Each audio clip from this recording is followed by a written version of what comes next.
तू अपनी खूबियां ढूंढ, क्योंकि खामियां निकालने के लिए तो लोग हैं ना।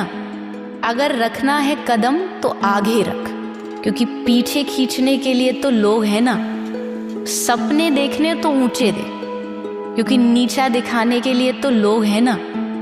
और अगर प्यार करना है तो अपने आप से और परमात्मा से कर, क्योंकि नफरत करने के लिए तो लोग हैं ना।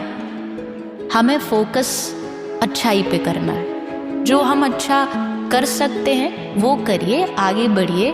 आपकी बुराइयां होंगी, लोग आपको पीछे खींचेंगे, लोग आपकी बदनामियां करेंगे, क्योंकि जितना आप आगे बढ़ोगे ये चीज़ें एज अ गिफ्ट मिलेंगी।